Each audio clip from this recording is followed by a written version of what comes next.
Hello, hi everybody. জীবনের প্রথম এত সুন্দর সিনেমার ফার্স্ট লুক দেখেছি। সত্যি সাকিব খান সুপার হিরো নায়ক। সাকিব খানের বরবাদ সিনেমার ফার্স্ট লুক দেখে লাইভে এসে একই বললেন ভারতের নায়ক রবি তেজা। দর্শক, সাকিব খানের বরবাদ সিনেমার ফার্স্ট লুকে দেখা গেল তার সারা মুখে রক্ত ছড়িয়ে ছিটিয়ে আছে। দামি ব্র্যান্ডের গাড়ির উপর দুই পায়ে ভর করে বসেছেন, এক হাতে পিস্তল, আর তার পেছনে কয়েকটি ভবনে ও সড়কে আগুন জ্বলছে।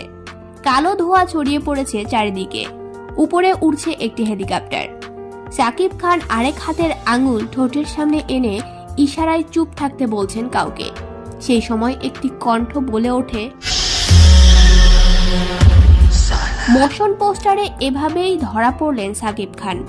এবং সাকিবের বরবাদ সিনেমার এমন লুক দেখে মুগ্ধ হয়েছেন দর্শকরাও। রীতিমতো সাকিবকে নিয়ে বেজায় প্রশংসা ভাসাচ্ছেন তারা। এদিকে সাকিব খানের বরবাদ সিনেমার ফার্স্ট লুক দেখে লাইভে এসে ভারতের নায়ক রবি তেজা বললেন, সাকিব খানকে আগে থেকেই চিনতাম, আর তার অভিনয় আমার কাছে ভালো লাগে। তবে ইদানিং বরবাদ সিনেমার ফার্স্ট লুক দেখে আমি মুগ্ধ হয়েছি। সাকিবের নতুন করে আবারও ভক্ত হলাম। সত্যিই মনে হচ্ছে সিনেমাটি অনেক ভালো হবে।